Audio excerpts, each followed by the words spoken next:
Hey you all, welcome to Pearls of Eden. I want to share this clip with you all from Steve Bannon.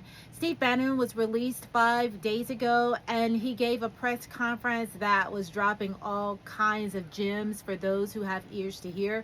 So I'm not going to talk too much through. I really want you to listen, soak it up, come to your own conclusion.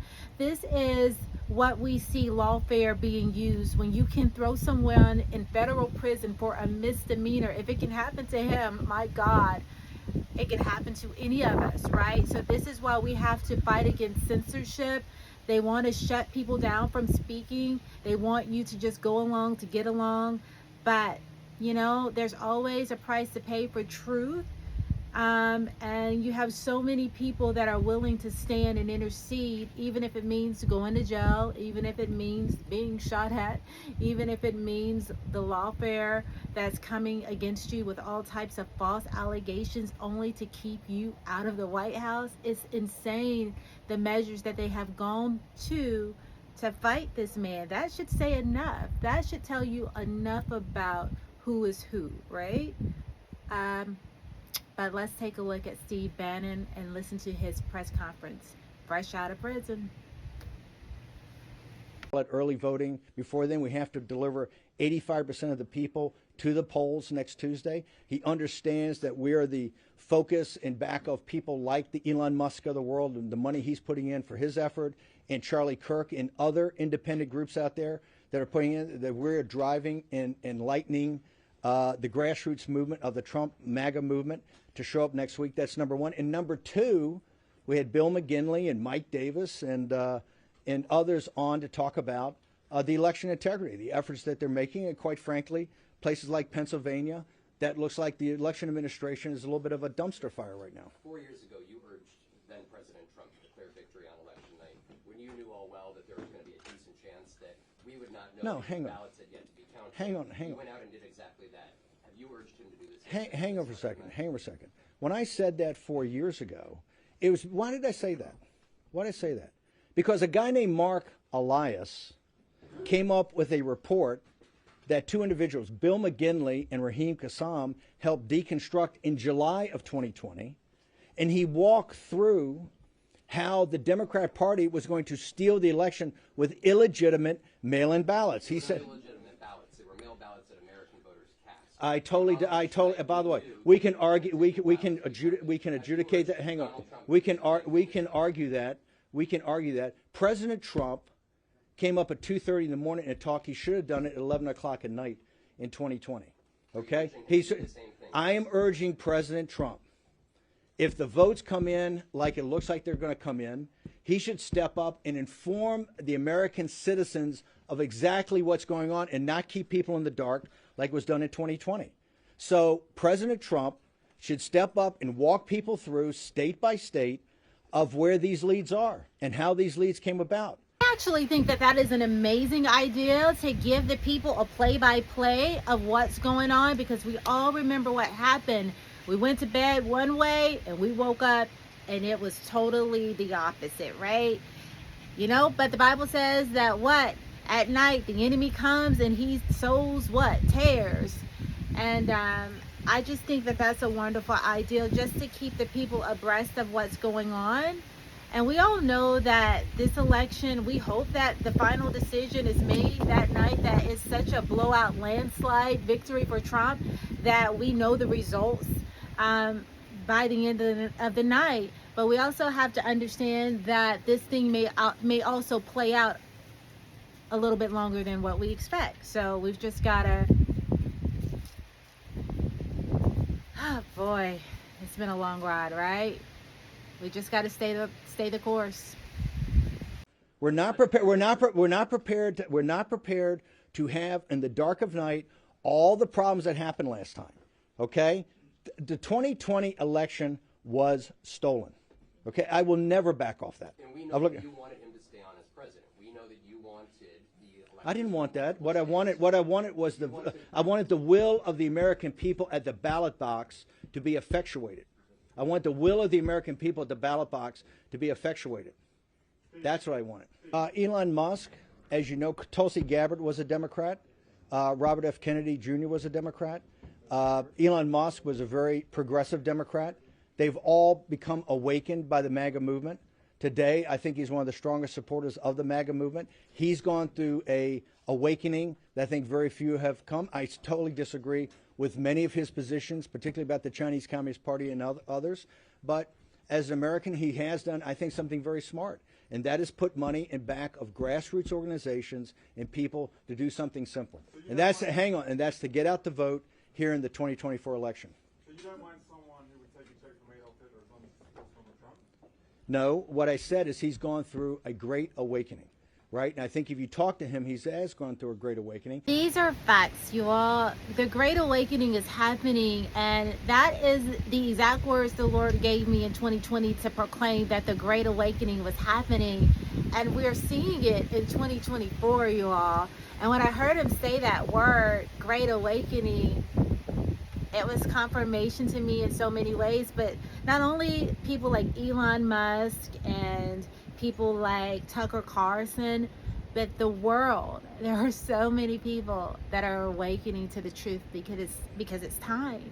We're in the era of truth. And I think part of that awakening is understand the power of the MAGA movement and the power of grassroots America. Thanks. Yes, sir. Please identify Yeah. yourself when you ask the Sure, question. Steve Fasciola with Politico.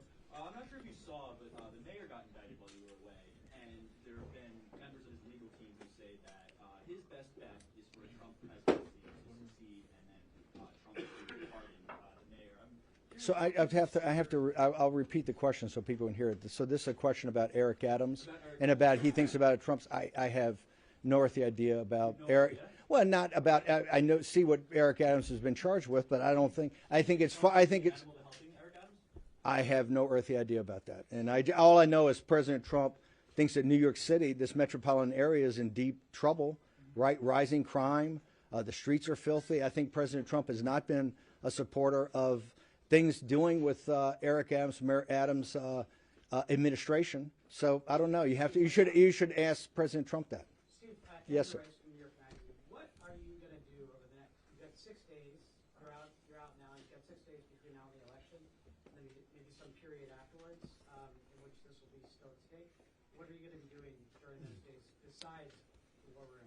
Well, there's a lot of different options. I'm of a strong belief right now. This is New York Magazine asking what myself and War Room's going to do. Obviously, with 7 days or 6 days left, you have to have a convergence of the get out the vote effort. I am not a huge believer in our ability to actually participate in rallies or do rallies, because right now I think President Trump does that great, and he has people along that are going to do rallies in the different states. Our focus is one thing, to make sure that we get as many American citizens either early voting while they can or to the polls next Tuesday. And so our efforts are how to scale that effort like we did today on the show and other efforts behind the scenes. So our thing is to make sure that we're there to scale the vote of get at the vote operations and also on the election integrity. Today we had Bill McGinley, one of the senior lawyers on there, and he's still calling for volunteers. I think there's been 200,000 election integrity volunteers. We need to get people in the counting rooms. We need to get people around the tables to do ballot curing. Okay, so there's still need for that, so we're going to call for that. So our efforts are on the election integrity efforts to where we can be supportive and then get out the vote. Yes, sir. Peter Harrell on this seems if the election is declared in favor of Vice President Kamala Harris, what exactly do you believe former President Donald Trump should do in the following 2 months? Will you unequivocally condemn political violence? Wait, hang on. Who believes in political violence? That's a loaded question. Of course people don't believe in political violence. I was just a political prisoner of a regime that put somebody in prison for what has been a civil charge throughout the history of the country. I think, I've been told I'm the only misdemeanor that's ever been at Danbury Prison. I think I'm the only misdemeanor. They told me when I was on trial in federal court in D.C. that I'm the first misdemeanor at a federal level. You know, CNN reported that wrong the other day. I'm not guilty of a felony. That was a misdemeanor. So, listen, we have to go through this election. And whoever wins the election wins the election. Okay? I think we can show we're pretty powerful in opposition. Right? So if whoever wins, wins. But I can tell you right now, it's not Trump that's hiring Mark Elias. It's not Trump's going to the mattresses about election integrity right now. It is Kamala Harris's campaign. And why is she doing that? Because the politics of joy was an epic fail. Now, why was it an epic fail? Because she couldn't take the narrative and actually put together a coherent set of policies that people could understand. And so she's pivoted. She's pivoted worse than Hillary Clinton. She doesn't call people deplorable. She calls them fascist. This rhetoric is dangerous. It's dangerous, and all they're doing is ratcheting it up. And you're going to see the working class people in this country, the middle class people in this country, that are in back of the greatest political comeback in American political history, are going to say, whoever wins this election wins this election. Yes, sir. My name is Joe the Box. I'm with the America First. Absolute facts. I don't think people realize just how historic this election is. It is absolutely monumental. The shifts that we are seeing in the demographics, the awakening that is happening. All of nature, even nature knows the great awakening is here. This is exciting. No matter where you fall, well, I hope you fall on the right side of history. But no matter what your personal views are, everyone has to understand that we are in a historic season. This election is an election like we've never known before. And what follows after is critical. The results of this election, whew, y'all, it's major. Warehouse, part of Real America Voice. 1,392 days have been since Ashley Babbitt was shot and murdered at the Capitol. 820 days, Mickey Wickoff, Nicole Reffett sit outside the gulag next to me. Can we get a question? The question is Okay. this, sir. Yes, sir. What can we tell them? Because now, 315 in jail, 314 today. What can we tell them to expect? Here's what I think. If you look downrange for a second of President Trump's second term, that commences on January 20th. Look at what's going to happen. Number one, the debt ceiling. We hit the debt ceiling almost immediately. Number two, you have the expiration of President Trump's tax cuts. Number three, the government runs out of money December 20th. It looks like it's not going to be an omnibus. President Trump has to deal with a massive fiscal crisis, okay, economic and fiscal crisis. In addition, you need to start to do what Kamala Harris failed to do. That's the reason that African American men and Hispanic men are not voting for her and staying away, is that you have to begin the mass deportations of illegal alien criminals. That is in the first couple of weeks of his second term. There are many things that have to happen in many investigations that should take place under the proper structure, apparatuses, and to be adjudicated. And that's going to take time. So I think it's not helpful to tell people this is all going to be done immediately. You have the House, you have the Judiciary Committee, you have the Inspector General's report that hasn't been released in the Attorney General's office. They also, I think, ought to have another J6 committee just like they had before. But this time, the Democrats should have a ranking member and they should have minority counsel. So all documents go to the minority counsel, all witnesses go to the minority counsel, people are cross-examined, and we do it in the right way. But I don't think that that's going to happen right out of the box because we have such huge financial, well, the reality is we have huge financial and sovereignty issues about what's happened to the borders of this country and what's happening to internally in this country. This is why Hispanics are almost at 50-50 with President Trump. This is why African American men and Hispanic men are not voting for the politics of joy. They see their lives right now are not about the politics of joy. They're about a brutal reality in this country. So this is absolutely the truth, because here's the thing. Kamala's campaign, including Obama and Michelle Obama, they are totally out of touch of what most Americans are actually going through. Americans want to know what you're going to do about the economy, inflation, your policies. Instead, you bring out all of these celebrities who are on the Diddy list, and it just further lets people know how out of touch you are, and they're just like, you know what? This is insane. She is over here bringing out all of these celebrities who are not talking about anything that relates to me. They live these $1 million lifestyles. They're out of touch. Meanwhile, Donald Trump is speaking to the everyday working class people that they make fun of, that they call deplorables, that they call Nazis, that they call fascists, that they call, just, you know, worthless in so many garbage. This is what they think of the working and middle class. But that's who he's fighting for. So the choice couldn't be any clearer. Couldn't be any clearer. I think we have to be very upfront with people of what's facing us and what President Trump and his administration are going to face. And to the degree that we get to those investigations, which we will, it has to be done over time, it has to be done properly, and it has to be done so that the American people see that this was not partisan, that this is not to send Peter Navarro to prison, or not to not indict President Trump or former president 92 times. Okay, or not to send a guy like Steve Bannon that disagrees with you politically to prison. It has to be done in the right way. And you all, side note, I saw a clip on Twitter from Benny Johnson where he was actually put out of a Kamala Harris rally. Also a photographer who was taking pictures, because the pictures at that particular rally, there was not a lot of people there. And because she did not want it to be seen in that light, she got police to put both of them out of the rally. If it doesn't fit their illusion and how they want to depict themselves, they will get you up and out of here. And I think that is just something that says a lot about who she is. And I'll show you the clip. They literally got escorted out by the police officers, and the police officers couldn't give them a reason why they were being escorted out, only besides that she wanted them gone.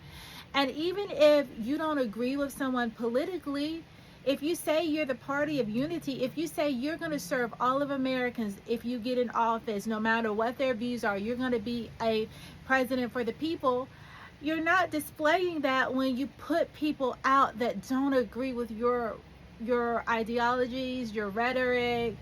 And they weren't even saying anything. Their presence was just there. And because she probably knew that they were conservative reporters, she didn't want them anywhere in her venue to report what they were seeing, which was, it just wasn't a lot of people there.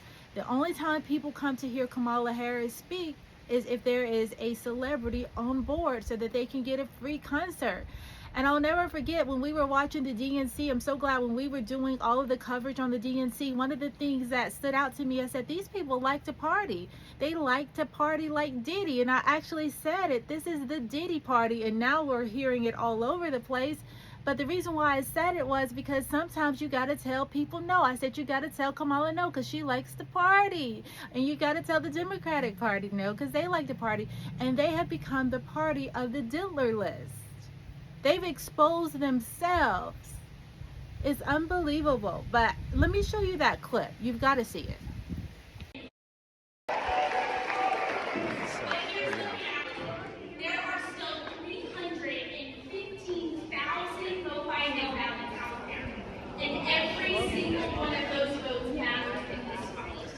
The stakes couldn't be higher. So if you I just want them outside the event, not let them. Let's go outside, please. So what's going on, officer? They want you to leave. Why? Doesn't matter why. They've asked you to leave. What were we doing? I don't know, sir. They just came and got me and asked me to escort you guys out. Registered and invited to this event, so. And they told me, they came and got me and said that you guys were uninvited at this point and wanted y'all to leave. I don't know why. I can't answer any more questions, but she's going to try to find out. So, you guys were recording. Did they say you couldn't record? Well, we have a cell phone. Everyone's recording with a cell phone. I don't know. Yeah.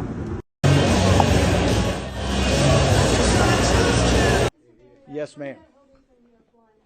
You call yourself a political prisoner? If so, why do you think that you were released then a week before the election? Also, we're in New York. Trump just had a rally at MSG. You said you spent time with Puerto Rican men while in prison. Do you think that those comments by the comedian that spoke before Trump, were they racist, and should Trump condemn them? Can I take the first part of your question first, which is why was I released 7 days before? I think the math works out. If you take 120 days from July 1st till today, that's what my sentence was. Remember, the Bureau of Prisons said last week, the Bureau of Prison admitted I was eligible for part of the First Step Act. I should have been out on September 19th, according to the law of the First Step Act. Now, I'm just there on a misdemeanor for 4 months. You have individuals that have been there that are rotting years after their release date, that today don't know the release date for their families. This is destroying families. The First Step Act is not an executive order. The First Step Act is not just some sort of concept. It is a law. And the Justice Department and the Bureau of Prisons are, by criminal negligence, not implementing that law. And they're not implementing that law for one reason. Because to implement it the way it's supposed to be implemented is a massive political victory for President Trump, who's the only individual in this country that stepped up and had true prison reform.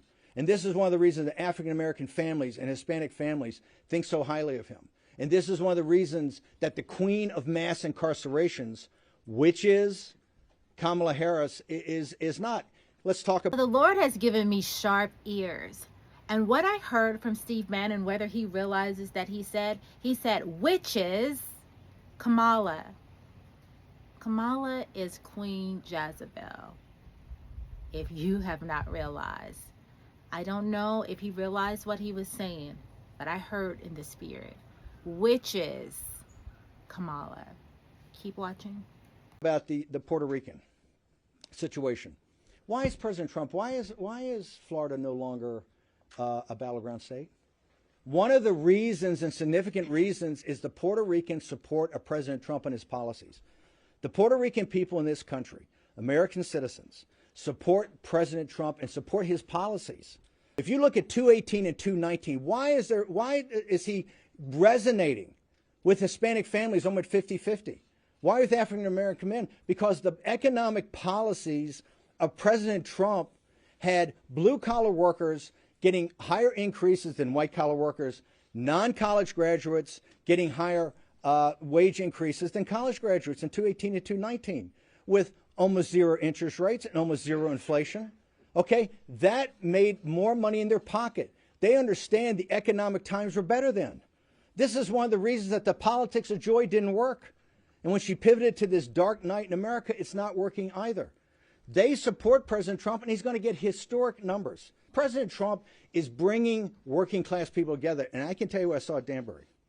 We're going to move past race, and we're going to get to the discussion about money in this country and who the elites are in this country and who controls this country. Okay? And that is when you're going to see a broad base, even broader base today, populist movement. But thank you. Yes. People are tired of the race card. They're tired of the division. They see the game that is being played, literally the race card, and the wake up is real. And people are like, you know what? I'm not buying it. You're not going to be able to sell me a dream. You're not going to be over here telling me you're black when I know that you're Asian Indian. I know that your family history does not include me, okay, as a black woman or a black man, but that in fact that your family were slaveholders, but you want to present yourself as a black woman so you can play the race card and play identity politics. But what she fails to realize is so many people have woken up from the Obama nightmare, which he sold people hope and all of these things, and they leaned on this idea, oh, there's going to be the first African American president. And Donald Trump was trying to tell us the truth a long time ago, but they call it birtherism, right? Because he questioned, where are you really from? And we thought it was racism. We thought, here is this white man trying to tell us that he did not grow up in, America, when all of along he was spitting straight facts. But so many of us didn't have eyes to see. But we're in a different time and season. It's 2024 where the wake up is real and everything's being exposed. And what do they say? Vision is like 2020 hindsight. People know what's up, right? They know the game that's being played. And they're like, tell me what you're going to do. Show me what you're going to do. Show me the numbers, okay? Show me your policies. Yes. I heard what you said about Jen Peltz from the Associated Press. Hey, Jen Peltz. You said about focusing on get out vote and election integrity, but has former President Trump asked you to campaign with him, and are you going to do that? Like I said, my focus is on victory next Tuesday. at the biggest number possible, because folks, don't think it ends on Tuesday. You don't hire Mark Elias to go to the mattresses if you think it's going to end on Tuesday. This is going to take a while to sort through.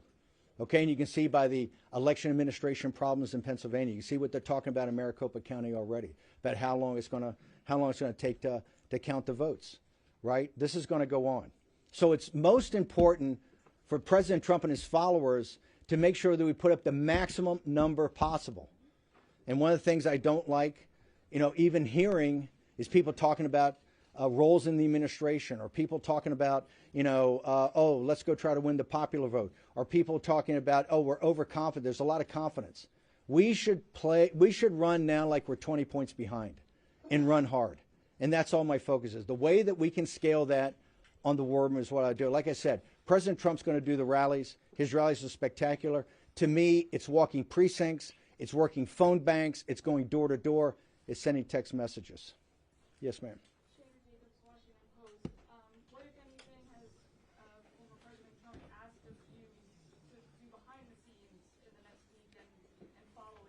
I don't want to talk about that, but President Trump, look, back in 2021, when some of the Republican establishment abandoned President Trump, the MAGA movement started to actually get about organization, the precinct strategy, and other things like that become organizing principles for him. Right now, the thing that is most important for President Trump and his movement is to have his followers come together in an organized effort, right, to get out as many votes as absolutely possible. And that's the focus in the final 6 days. Remember, normally Thursday before the Tuesday election is when, you get news stories, you get everything. So we have to have people motivated. We have to have people going door to door. All this polling and people talking about, oh, well, Trump always polls 3 points less, that's all theoretical. What we know is that what happens next Tuesday is fact. And the only thing that matters is votes that can be certified from American citizens. And that's what we're focused on. Yes, ma'am. I like a bit of recidivism right now, Steve, I have to say. Do you have a message? But first, as a political person, no. It's so from Tim Miller's own lips, a high degree of recidivism. No, because Kamala Harris, the Biden regime, Merrick Garland, Nancy Pelosi weaponize the justice system in this country against their political opponents. And so if that continues on, right, you may see that. If that continues on, but like I said, I am proud that I went as a political prisoner to Danbury Prison. I served my country on a Navy destroyer in my 20s, and I served my country in a federal prison in my 70s. If you're not prepared to be thrown in prison by this weaponized Justice Department, then you're not prepared to stand up and fight for your country. And I will never back down from that. So thank you, Tim. Yes, ma'am. Wall Street Journal. A message for Europe is that, President Trump's been a great friend of NATO to make sure the NATO alliance is actually funded by countries in Europe. I would say that the populist nationalist movement over there that's on the march, is on the rise, should look at what's happening in the United States of America, particularly against the elites in this country, and how with very little money, every day we're building.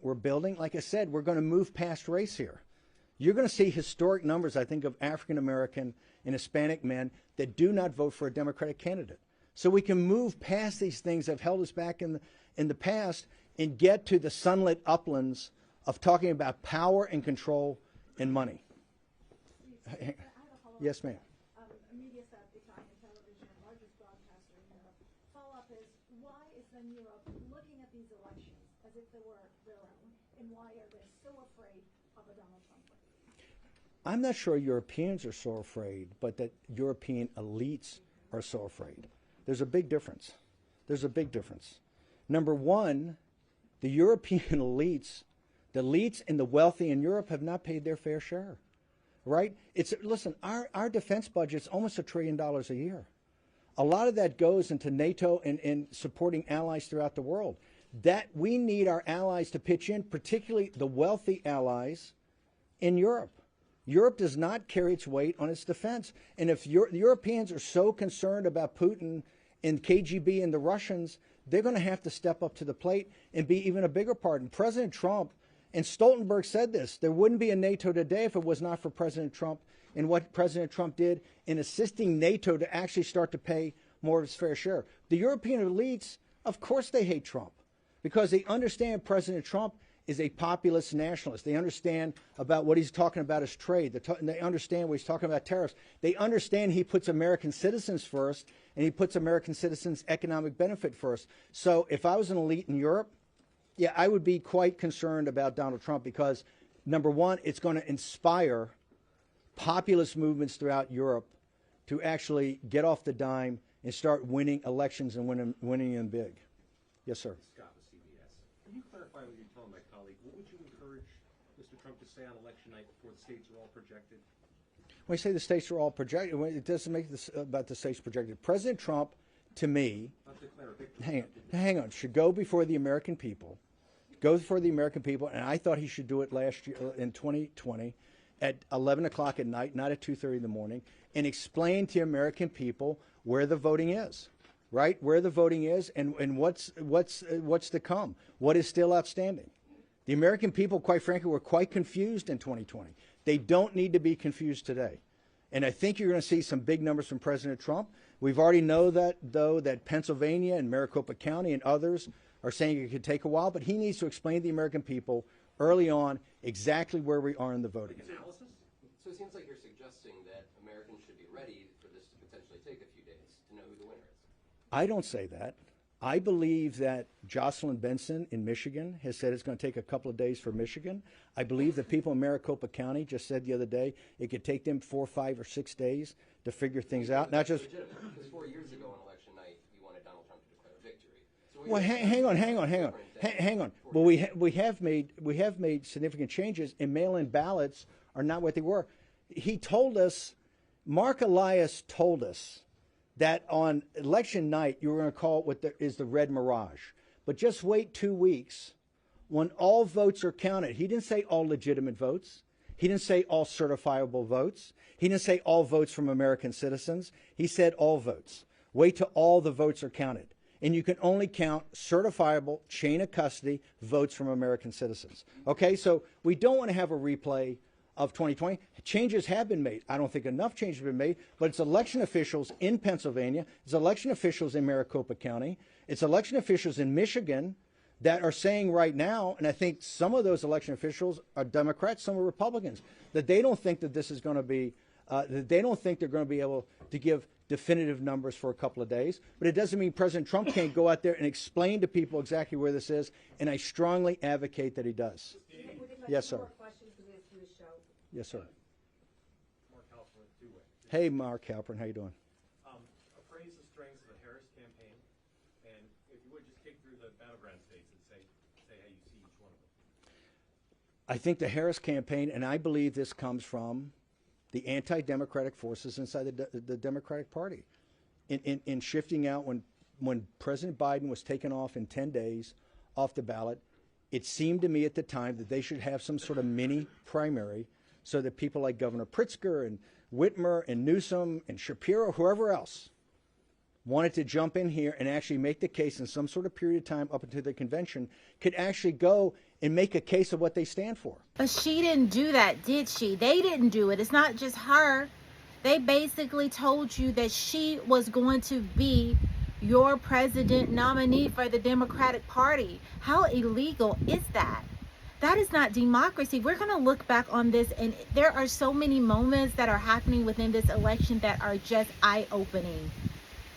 You all did not vote for her in the primary. You didn't have a choice. They told you this is going to be your presidential nominee for the Democratic Party. You didn't have a say. She's the vice president. She doesn't get to just hop on over to be president-elect or to be a presidential nominee. You don't get to, that's not how democracy works. But they're hoping you didn't notice. that they formed a coup against their own party member, Joe Biden, to get him out of there, to install her. You all, this is, wow. She started with this incoherent politics of joy. And she understands that you can't, she wasn't getting traction on this. And that's why she pivoted. She needed to take one or two at most topics like President Trump's Make America Great Again, or President Trump's Secure the Border, or President Trump's Bring Jobs Back from China. Take one or two things that resonate with this country and working class people and drive it every day. You haven't seen that. That's why now she's talking about people being fascists and people being this. I think right now, President Trump, just like in 16, right, we have a chance to win the states we won in 16, North Carolina, Georgia, Arizona, Wisconsin, Michigan, and Pennsylvania, if the grassroots delivers. And I think maybe even throw in Nevada, which we didn't win in 16. I think President Trump could get up to over 300 electoral votes if people are focused today. And I think the Harris campaign it's not focused, and it's particularly not focused on issues that are obviously at the highest levels of the American people. So I think if the job of the grassroots is done, and this is why I'm not sure it's important for me to go to a rally with President Trump or go to a rally with other people, but to do the work that you need to have done to make sure those votes get out there so that there's no question, even if some things happen on ballot counting over, that we have gotten big enough margins that the votes that remaining were bigger. We have bigger margins than the votes outstanding remaining. I asked you about her strengths, and you just listed weaknesses. Does her campaign have any strengths? I think, for people that align with progressive values, right? I think Vice President Harris has spoken to those values. I don't think she did it in a way that could broaden out to a general election, but clearly she's Vice President of the United States. She's been a U.S. Senator, right? She clearly has strengths. She's proven that in the past. I don't think she's done it in this regard.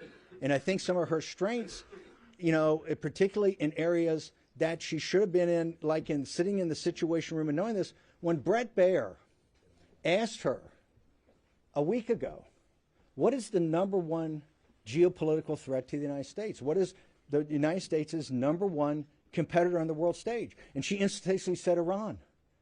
And Bret Baier tried to help her. And he says, we know some people say China. Hint, hint. She says, oh, no, Iran.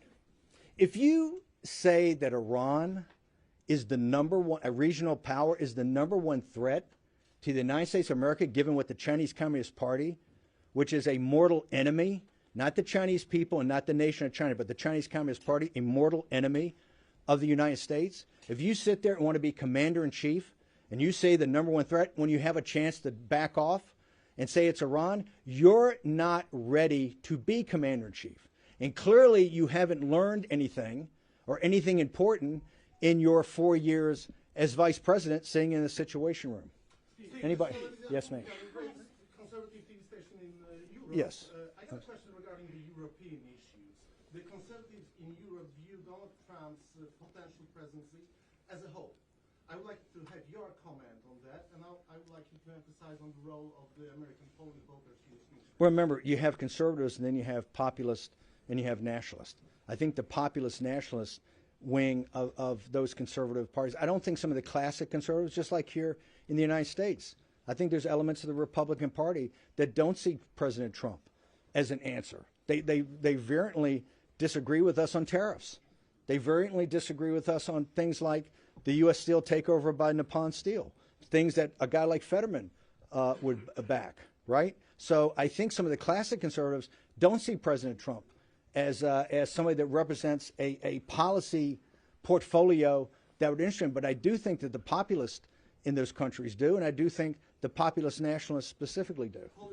Okay, so we've got time for about one more question. Okay, thank you. I'm so glad you're out. So speaking of the money of politics, New York City spends about What organization? Writer Human Events. Okay. Okay, so speaking about the money of politics, New York City spends around $5 billion on illegal aliens. Do you think that was part of the reason why Madison Square Garden, which holds 19,500 seats, had over 200,000 people clamoring to get in, and New Yorkers decked out in MAGA gear? Do Do you think it's a swing state like Vivek Ramaswamy says in 2024? I think that you saw that when President Trump went to the Bronx, right? Remember, the elites in this country, the reason there are 10 or 15 million illegal alien migrants or illegal alien here in the United States, the Federal Reserve said this. And now the Congressional Budget Office is saying it, that they had to break the back of inflation, they had to drive down. They focused on wage inflation. And where did they focus on wage inflation? They didn't focus on the investment bankers, and they didn't focus on the lawyers, and they didn't focus on the fat cats in Silicon Valley. They focused on unskilled labor here in the United States, and they were open about it. The Federal Reserve couldn't be more open about it. And that's what happened. Okay, number one. Number two, they tell you now, well, you can't possibly deport anybody, that the GDP has 1% growth because you have another 10 million consumers. The people that are being destroyed by the 10 to 15 million illegal alien migrants are the working class African Americans and Hispanics who are voting for Donald Trump. These people are very smart. And they see their lived experience every day, whether it's in New York City or throughout other major cities in this country and other states, that their lived experience is worse. And their lived experience is worse because of policies of the powerful, the wealthy. And I think Raheem Kassam has just put it up. The first statement I think I made from Danbury was about 4 weeks ago, September 26th. I said victory is at hand. That you could see the collapse of this kind of phony campaign by Kamala Harris, the politics of joy, right? And she had nothing to back it up whatsoever. And you could see the beginning in the polls start to come our way. I'm very proud that the War Room has had President Trump's back, and particularly has been the platform for the grassroots movement to have their voice heard. And I said at that time that with the hard work of the Get Out the Vote effort and the election integrity effort, that we were on the cusp of having an incredible victory that could actually be a potential landslide. Now we come to today, and I'm finally out of being a political prisoner by the Merrick Garland, Kamala Harris, Nancy Pelosi regime. Okay, for standing up for my political beliefs against an illegitimate committee in the House that did not have a ranking member and did not have minority counsel. I went to a federal prison for 4 months. Now, Nancy Pelosi and Kamala Harris and Merrick Garland thought they were going to do two things. Number one, they were going to shut down the War Room and not have that as a voice for the grassroots movement of MAGA in this country. And number two, break me. Well, I think you can see today I'm far from broken. I've been empowered by my 4 months at Danbury Federal Prison. Why was I empowered? Because I was able to listen, to observe, and to learn from working class minorities, young African American men and Hispanic men, and yes, Puerto Rican men, about what their lives are and what the queen of mass incarcerations, which is what they believe that Kamala Harris is. She refuses, and she has refused as border czar, to commence any mass deportations of illegal alien or illegal migrant criminals in this country. And today, President Trump with the angel moms actually had to say, we need to set up a form of restitution to reimburse these folks. Kamala Harris, Vice President Harris, as the border czar, has refused to do that and continue on the mass incarcerations. Now, President Trump, and quite frankly, with the visionary leadership at the time of Jared Kushner, President Trump came with the most significant prison reform bill ever created, the First Step Act. And today, 6 years after, and 4 years into the Biden regime, of which Biden in 2020 promised and committed to dramatically decrease the number of incarcerations in federal prisons, and nothing has been done. Nothing's been done. You know, this is criminal negligence by the highest, at the highest levels of BOP, Bureau of Prisons, and the Justice Department. You have particularly minorities, African Americans, and Hispanic men and their families being broken, rotting in federal prisons, when the First Step Act is very clear of what's supposed to happen, and all they do is get spun and spun and spun. The system is broken. Bureau of Prisons is broken. This is not about Danbury and not about the individual. I have many good individuals working at Danbury Federal Prison. The system of the BOP, the system of the Justice Department is broken. They have weaponized the Justice Department against a political movement, a conservative grassroots movement that's had President Trump's back, and from the dark days of February, March, and April of 2021 is on the cusp of the biggest political comeback in the history of this nation, led by grassroots people, everyday Americans, including, as we know now from the polling, and the reason I said we're on the cusp of a massive victory. She is failing to connect with minority men, Hispanic and African American men. Now, why is that? They understand what the scam is. They understand that this administration purposely let in millions of illegal alien migrants, illegal aliens, to drive down labor costs. The Federal Reserve said it from the very beginning. We're going to drive down labor inflation by getting more unskilled workers here and putting pressure on the lowest skill sector we have. And they were successful, and they brag about being successful. The minority community understands that. They understand the scam and the con of what Kamala Harris has done. In addition, she has failed to do, for political reasons. The reason the First Step Act is not implemented among minorities is because Kamala Harris and Merrick Garland and Joe Biden in the White House and Nancy Pelosi understand it'd be a massive political win for President Trump. And that's why they're failing to do it. All right, guys, that's all that I have for you right now. I will put the full link to the video, so if you care to watch it from top to bottom, you can do so for yourself. I just wanted to share it with my audience so that you can hear another perspective, okay? Knowledge is power, you all. You've got to study to show yourself approved. Don't be a low-informed voter, but most importantly, when you ask the Lord to lead you and to guide your steps, He will do that, okay? Pray about all things. Woo! All right, guys, I love you to life. Stay blessed, stay informed, walk in the light. All right, bye.